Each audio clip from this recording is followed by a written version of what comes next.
Halo, Assalamualaikum warahmatullahi wabarakatuh. Sahabat Zona Misteri yang berbahagia, dimanapun kalian berada. Kali ini kita akan mengisahkan sebuah cerita tentang pengalaman hidup seseorang yang ingin mengambil jalan pintas untuk menjadi sukses, kaya, usahanya maju, yaitu dengan jalan ngalap berkah pesugihan di sebuah makam. Kisah ini diceritakan oleh seseorang yang bernama, sebut saja kita sebut saja Bang Jack ya. Kita sebut saja Bang Jack, dan nanti akan dikisahkan dengan versi cerita aku ya. Aku, kita ceritanya pakai kata aku. Bagaimana kisahnya dan keseruannya menggeluti dunia-dunia seperti ini? Tetap di Zona Misteri.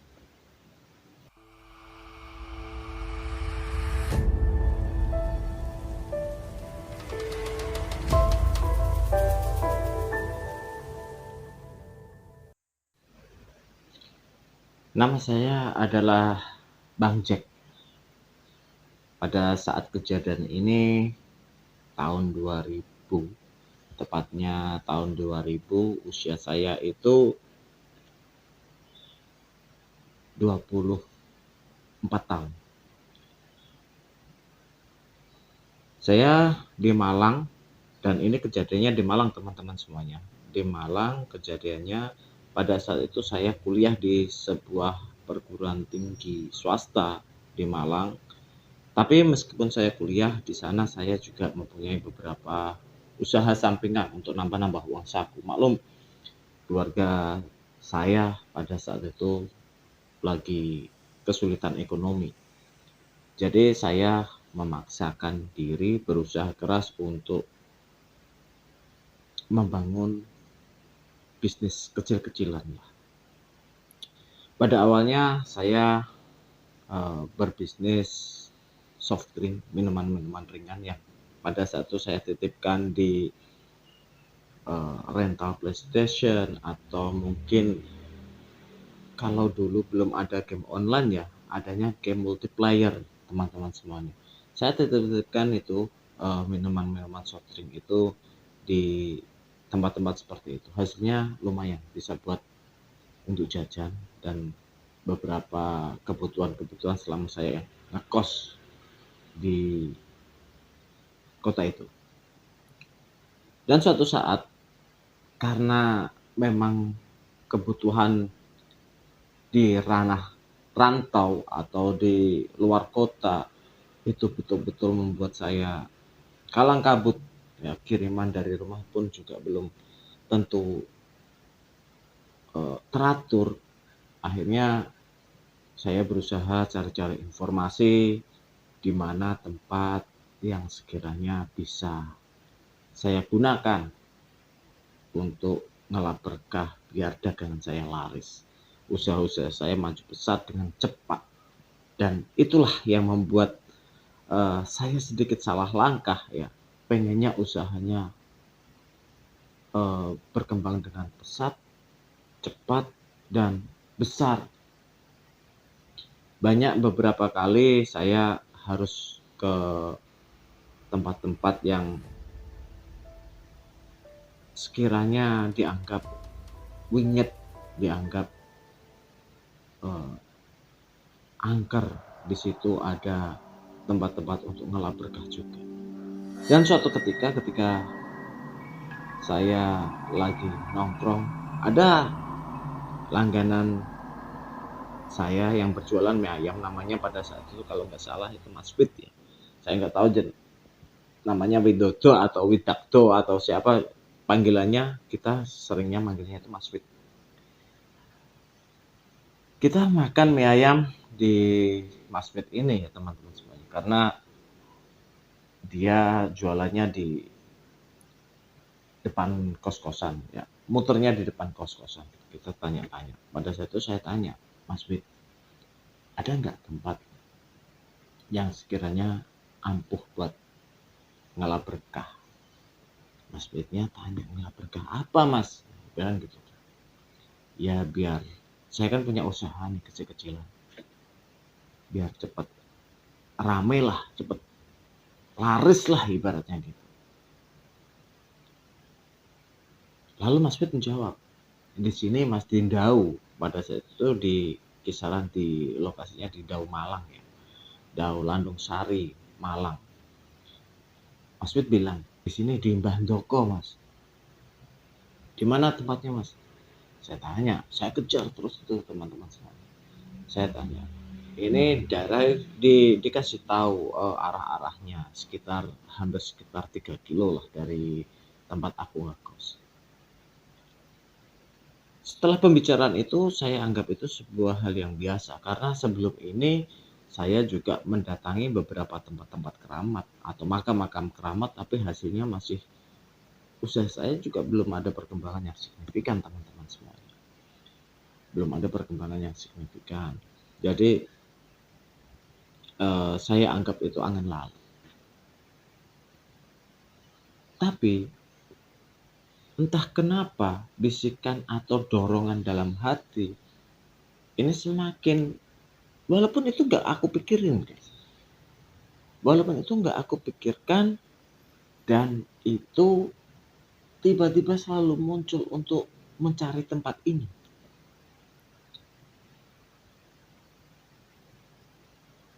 Lalu saya coba ngajak teman untuk ngantar saya di lokasi yang ditujukan Mas Wid. Lokasinya itu betul-betul jauh dari pemukiman warga teman-teman semuanya. Kita kan berkendara sepeda motor, deket sih kalau pakai sepeda motor sekitar 10 menitan. 10 menitan. Jadi lokasinya itu di area tengah persawahan, dan di situ betul-betul rindang banget teman-teman. Saya masuk di lokasi makam dan teman saya nggak berani masuk teman-teman. Teman saya yang nganterin itu nggak berani masuk. Saya masuk, salam, assalamualaikum ya ahli kubur, dan begitu saya masuk di sana betul-betul luar biasa. Suasananya, hawa mistisnya itu betul-betul terasa kental. Terasa kental betul. Di 4 pojok lokasi pemakaman itu ada pohon beringin yang betul super gede. Mungkin setiap pohonnya itu membutuhkan 4 orang yang bergandengan untuk bisa melingkari pohon itu teman-teman. Dan di bawahnya pohon-pohon itu ada 2 pohon. Ada 2 pohon yang di bawahnya itu juga ada terdapat makam-makam. Lah, untuk makam utamanya di sini, ini adalah makamnya Eyang Dokowono. Ini adalah sesepuhnya orang-orang, katanya sih ya, katanya pada saat itu sesepuhnya orang-orang daerah Kecamatan Dau teman-teman semua. Dan di situ, aduh saya cerita juga merinding. Dan di situ memang betul-betul apa ya? Kalau kita bisa merasakan segala macam energi metafisik, kita pasti akan merasakan bahwa area itu betul-betul dipenuhi dengan aura mistis yang sangat-sangat kental teman-teman. Dan singkat cerita, saya pun kembali lagi setelah melakukan survei di mana letak makam Eyang Dokowono ini. Saya pulang dengan teman saya. Dan itu setelah dari sana tidak ada pikiran apa lagi teman. Bahwa ya sudahlah, kalau di situ tempatnya suatu saat mungkin nanti akan ke sana. Pikir saya seperti itu. Dan keesokannya saya beli lagi, ngobrol lagi sama yang namanya Mas Wid dan beli mie ayamnya dia. Ya, dia bertanya, gimana mas, udah ke Mbah Doko? Dia bilang gitu. Saya bilang, udah mas, baru lihat-lihat letaknya saja. Dan Mas Wid bilang, saya beberapa kali gagal mas di sana. Saya cuma pengen punya gerobak mie ayam sendiri, Hanya saja beberapa kali lelaku tirakat di sana itu saya nggak dapatkan apa namanya ya, bisikan atau wisik, wangsit atau apalah gitu. Seperti itu dia bilang. Dan ya sudah, saya jualannya ini ikut paman.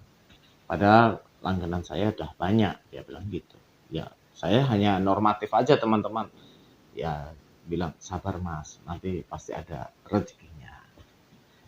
Dan waktu berlalu teman-teman semuanya, tanpa ada pikiran untuk ke makam itu lagi. Udah sibuk kuliah, udah ngurusi beberapa usaha kecil-kecilan yang saya rintis di sana. Dan entah kenapa suatu saat, dan itu betul-betul saya ingat betul, malam Jumat itu kira-kira sekitar jam 9. Saya seolah-olah teringat dan diingatkan.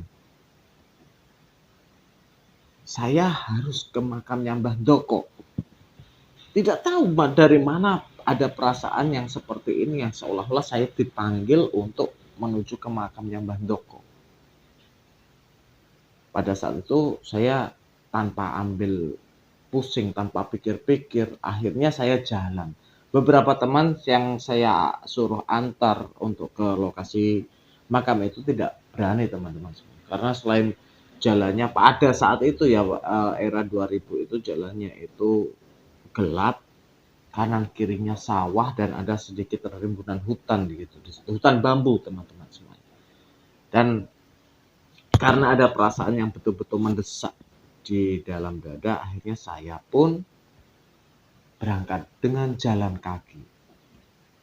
Nah, dengan jalan kaki ya hampir 1 jam lah, kurang lebihnya jalan kaki. Agak lama karena posisinya itu menanjak, jalannya itu nanjak terus gitu teman-teman. Dan saya masuk ke area makam ketika itu gelap gulita, gelap betul-betul gelap teman-teman. Dan memang saya udah persiapan dari rumah itu beli lilin 2 batang. Pada saat itu beli lilin 2 batang. Sepanjang perjalanan itu banyak warung-warung yang masih buka. Saya beli lilin 2 batang untuk penerangan ala kadarnya lah di makam. Lalu saya pun salam di situ, saya tahlil, kayak saya bacakan tahlil, tahmid dan Fatihah untuk Mbah Doko dan abdi-abdinya yang ada di situ. Lalu saya pun memunajatkan kepada Gusti Allah apa yang saya inginkan melalui makam Mbah Doko ini, teman-teman semuanya. Ya, kalau bisa dibilang apapun namanya, apakah itu nanti sebutannya penglaris atau itu sebutannya pesugihan, terserahlah. Yang penting saya minta ke Gusti Allah melalui riadoh atau tirakat di makamnya Mbah Doko. Saya nggak mau berpolemik tentang apakah ini bagus atau enggak, masalah akidah dan lain sebagainya. Dan pada saat itu ada kejadian yang unik teman-teman semuanya. Karena pada saat itu sudah mulai, mungkin ya karena saya nggak tahu, nggak bawa jam juga pada saat itu. Karena sudah mulai tengah malam, perut lapar teman-teman, lapar. Dan di situ ada sesajen. Sesajennya itu ada kopi, air putih, sama teh, dan beberapa jajan pasar. Hati pun sempat ragu pada saat itu. Tapi berhubung kalah dengan yang namanya lapar, aku makan itu teman-teman semuanya. Sesajen yang ada di situ, mungkin ada peziarah sebelumnya yang berziarah di tempatnya Mbah Doko ini dan menaruh sesajen. Karena saking laparnya, sesajen itu aku makan teman-teman semuanya. Jajanan-jajanan yang ada di situ aku makan. Alah, udah nggak habis pikir lah, ibaratnya kata seperti itu. Udah dingin sendirian. Zaman dulu belum ada HP yang betul-betul seperti sekarang untuk mengusir kantuk atau jenuh setelah kita melakukan ritual-ritual doa-doa. Dan itu aku makan, tapi anehnya tidak ada satupun dari makanan dan minuman itu yang punya rasa teman-teman. kopinya juga hambar, tehnya juga hambar, makanan-makanan yang disajikan itu juga tidak ada rasanya sama sekali, padahal kelihatan itu masih seger. Kelihatan itu masih seger, artinya karena mungkin malam Jumat atau Kamis sorenya ada yang ziarah di situ, sesaji itu ditaruh di tempatnya Mbah Ndoko. Itu nggak ada rasanya sama sekali. Ya, misalnya apem ada gurihnya juga nggak ada, hambar lah gitu. Ibarat kata seperti itu. Tapi aku makan aja. Setelah aku makan, aku lanjutin lagi beberapa doa-doa, wiritan, zikir di situ. Dan entah kenapa teman-teman semuanya, pada saat itu betul-betul aku dilanda ngantuk yang rasanya nggak bisa aku tahan gitu. Seperti dikasih obat bius dosis tinggi. Padahal secara keseharian itu saya nggak pernah tidur kalau malam. Paling-paling habis sholat subuh baru tidur sebentar, habis itu berangkat kuliah atau berangkat edarin dagangan aku di tempat-tempat langganan. Tapi nggak tahu pada saat itu betul-betul ngantuk. Mata nggak pernah bisa yang namanya melek.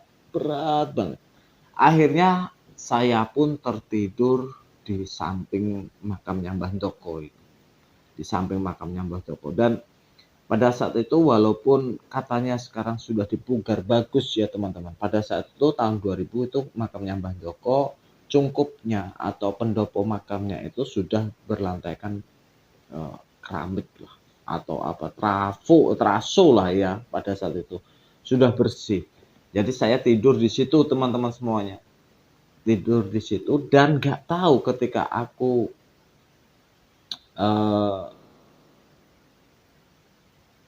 seperti mimpi atau mungkin seperti ada bisikan, ada suara yang masuk ke telinga aku, bilangnya seperti ini, mulai langsung jujuk omah. Artinya apa? Artinya pulang langsung ke rumah. Pulang langsung ke rumah. Itu masih teringat betul. Ketika saya bangun pun pada saat subuh pun bangun teman-teman di situ. Tapi pada saat itu saya lanjutin lagi untuk lelaku tirakat. Sampai akhirnya di sekitar jam 10 ya. Jam 10 mau sholat Jumat kan. Jam 10 saya baru turun.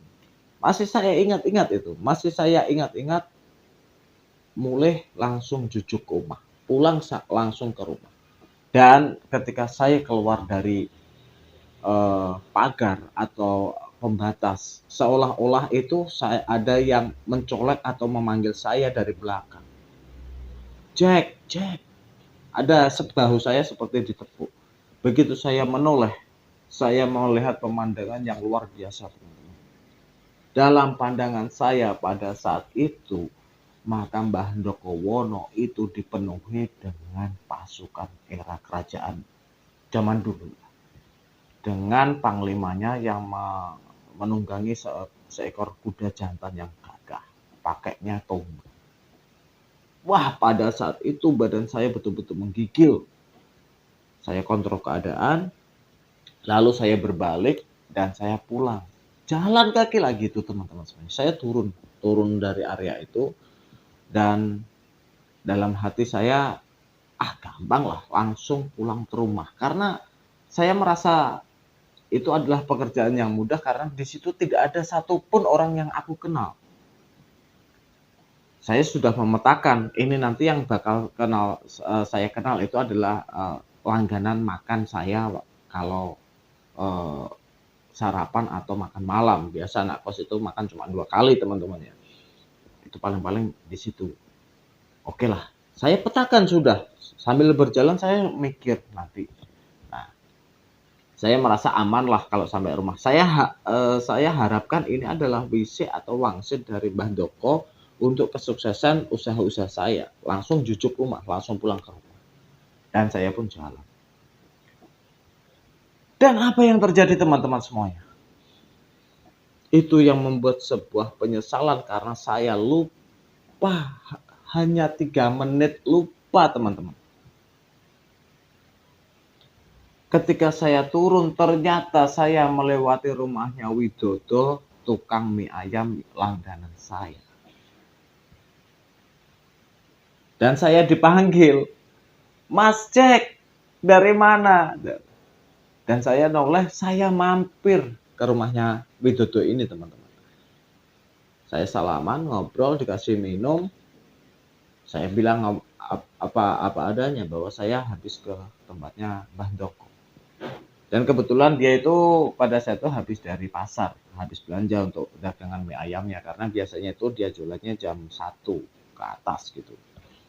Dan ngobrol dan di situ saya lupa betul. Saya sampai rumah pun saya lupa teman-teman. Kejadian-kejadian begitu jalan sampai rumah pun saya lupa.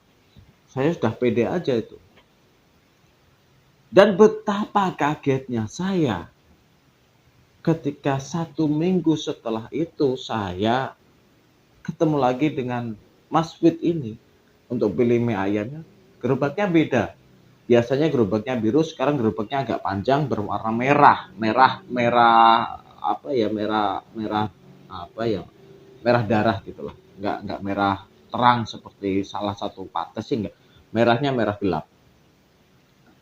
Saya ngobrol sama Mas Wid ini, "Woi, gerobaknya baru ya, Mas ya?" "Iya, Mas. Kemarin alhamdulillah dapat rezeki. Akhirnya saya bisa dapat gerobak baru, punya modal untuk usaha sendiri." Nah,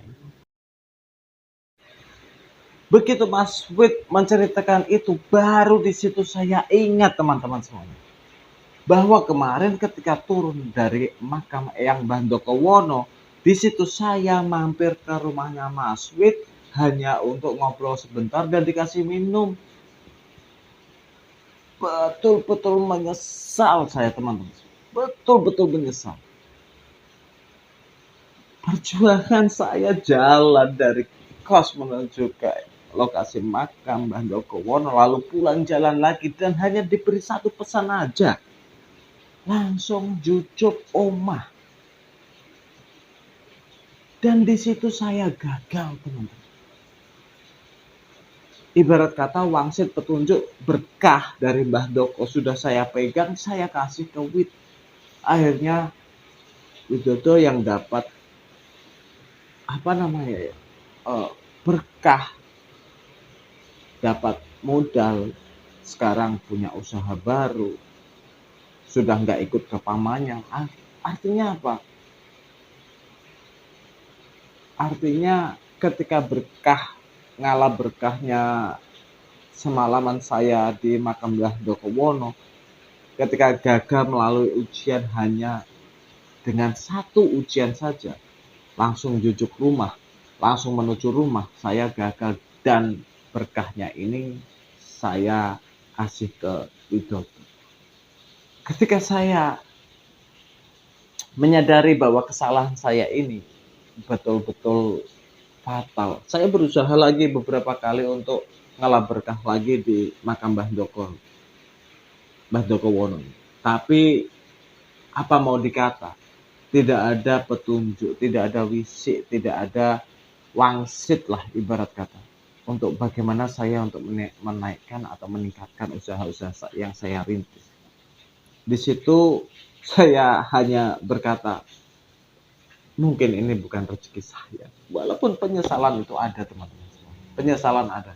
Saya baru 1 kali berziarah di makam Mbah Dokowono langsung dikasih petunjuk, langsung dikasih berkah untuk memajukan usaha saya, dan itu saya lepas begitu saja hanya karena mampir di rumahnya Mas Wid tidak ada 5 menit.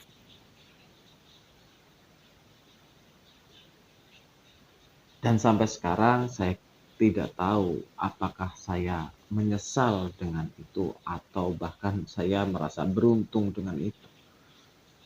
karena setelah itu saya harus pulang ke tempat asal dan saya nggak tahu bagaimana perkembangan usahanya Mas Fit yang sekarang.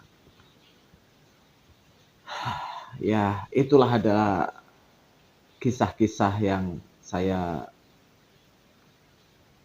alami sendiri dan ini betul-betul kisah nyata teman-teman semuanya. Ini adalah kisah nyata yang saya alami sendiri untuk meningkatkan usaha-usaha yang saya rintis pada saat itu. Dan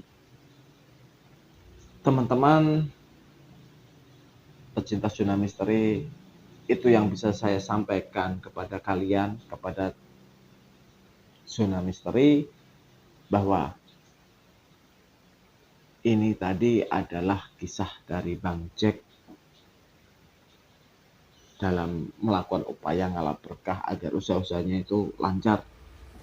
Dan gaya ceritanya adalah gaya bercerita aku. Gaya bercerita aku. Semoga teman-teman Zona Misteri semuanya merasa terhibur atau merasa mendapatkan sesuatu yang bisa ditarik atau diambil hikmahnya, dan jadikan ini hanya sebagai kisah. Kalian bisa memilah dan memilih mana yang perlu dan bisa kalian lakukan. Itu yang bisa kita sampaikan. Wassalamualaikum warahmatullahi wabarakatuh. Sampai bertemu di kisah selanjutnya.